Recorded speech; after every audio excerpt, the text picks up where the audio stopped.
Standard 6 lesson number 9 HCF LCM। HCF का और LCM का मतलब क्या होता है? Highest common factor and least common multiple.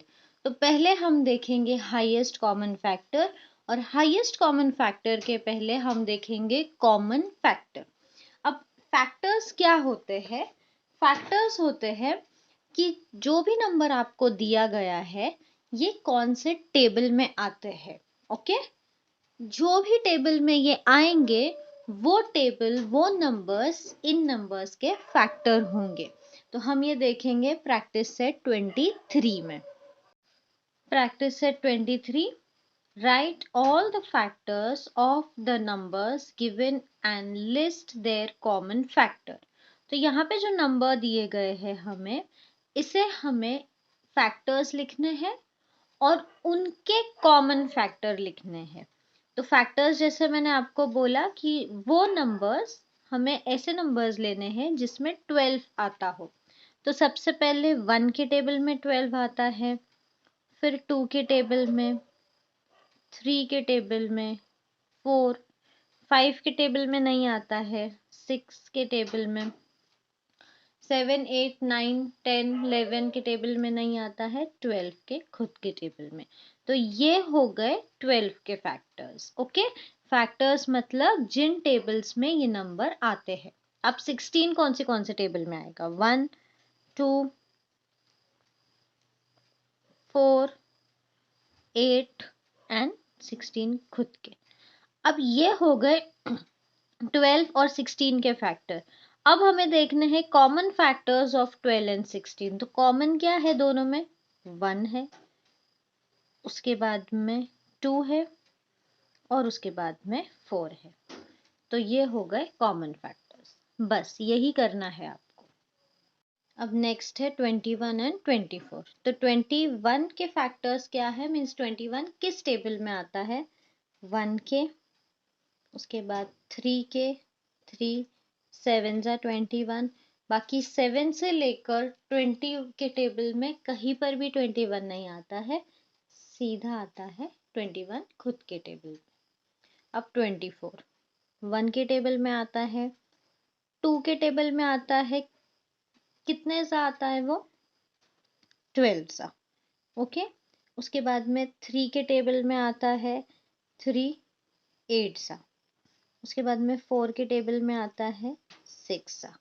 बस इनके अलावा और 24 खुद के टेबल में आता है। ओके, इनके अलावा और कोई टेबल में 24 नहीं आता। अब इनमें कॉमन क्या है? इनमें कॉमन है 1 एंड 3, 1 एंड 3। तो ये हो गए उसके कॉमन फैक्टर्स। अब 25 और 30। तो 25 किस टेबल में आता है? 1 के, 5 5 सा 25, उसके बाद में खुद 25 के टेबल में। इसके अलावा 25 और कोई टेबल में नहीं जाता है, बस 1 के, 5 के और खुद के टेबल में आता है। अब 30 1 के टेबल में आता है 30, उसके बाद में 2 के टेबल में आता है। 2 के टेबल में कितने सा आएगा? 30 15 सा। 2 15 सा या 15 2 सा 30। उसके बाद में 3 10 सा, मतलब 3 के भी टेबल में आता है, 10 के भी टेबल में आता है। उसके बाद में 5 6 सा एंड लास्ट में खुद के टेबल में। ओके, अब इसके कॉमन फैक्टर 1 एंड 5। इसके अलावा और कोई नंबर कॉमन नहीं है। बस ये प्रैक्टिस सेट में हमें इतना ही करना है। तो फोर्थ सम है 24 एंड 25। तो 24 किस किस टेबल में आता है?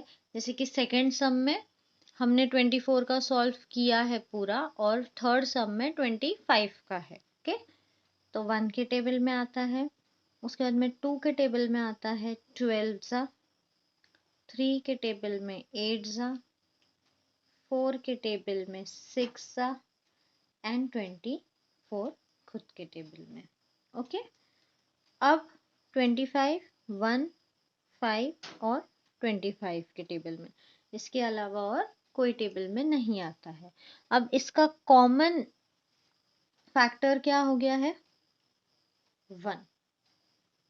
और कोई नंबर मैच नहीं होते और कोई नंबर कॉमन नहीं है, तो 1 हो गया इसका कॉमन फैक्टर।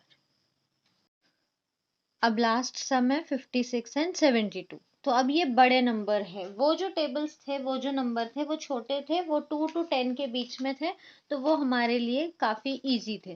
बट अब ये नंबर्स को कैसे करना है, तो बहुत सिंपल है। 56 देखो यहाँ पे 6 है, इसका मतलब टेस्ट ऑफ डिविजिबिलिटी हमने पढ़ी है कि अगर यूनिट के जगह पे 0 2 4 6 8 रहता है तो वो नंबर्स 2 से डिवाइड होते, तो ये 1 के टेबल में आ जाएगा, ये 2 के टेबल में आ जाएगा।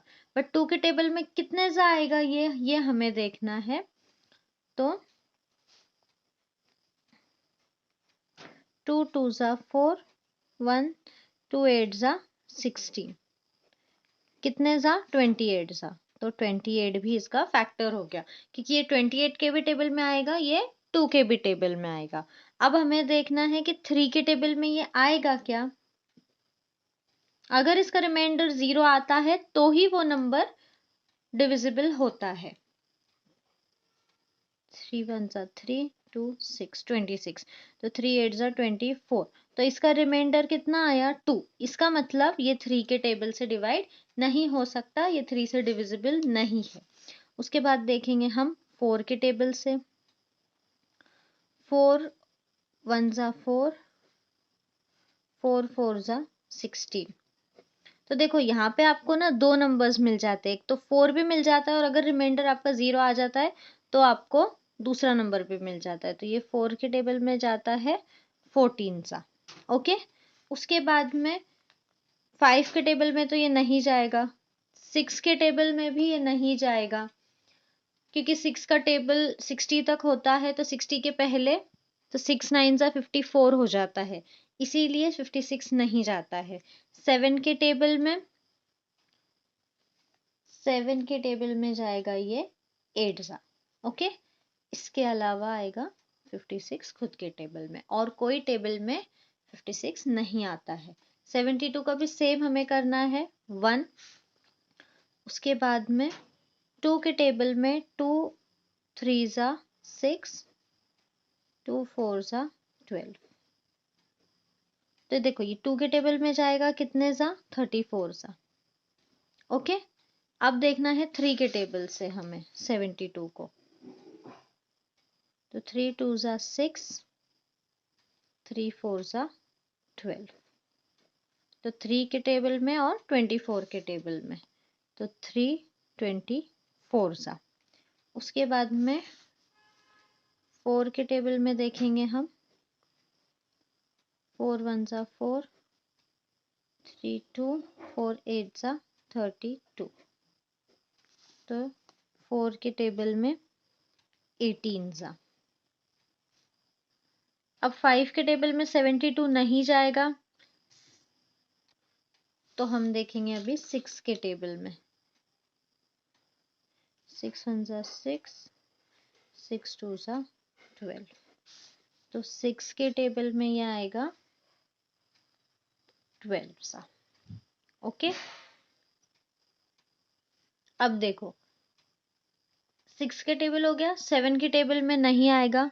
8 का टेबल 80 तक होता है, इसलिए हमें 8 का टेबल डिवाइड करने की ज़रूरत नहीं है, वहां पे हम डायरेक्टली वो कर सकते हैं कि 8 9 जा 72, तो 8 9 जा 72, और फिर लास्ट में 72 खुद के टेबल में आएगा 1 सा। तो ये हो गए फैक्टर्स। तो कभी भी आपको फैक्टर्स देखने हैं तो आप उसे डिवाइड करें ऐसे, तो आपको मिल जाएगा आंसर। और ये छोटे नंबर तक ही आपको डिवाइड करने होते हैं, जैसे 72 है तो 72 8 के टेबल से स्टार्ट हो जाते हैं बड़े नंबर, तो 80 आता है, 80 के पहले 72, तो ये बहुत इजी होता है। लेकिन 8 के पहले तक के नंबर्स के लिए हमें डिवाइड करना होगा। अब इसमें कॉमन क्या है ये हमें देखना है, तो सबसे पहले 1 है, उसके बाद में 2 है, उसके बाद में 4 है और 8 है कॉमन में, तो 1 2 4 एंड 8। ये था प्रैक्टिस सेट 23 स्टैंडर्ड 6। प्लीज़ अपने फ्रेंड्स के साथ में शेयर कीजिए, मेरे वीडियो को लाइक कीजिए। थैंक यू और मेरे चैनल को सब्सक्राइब कीजिए।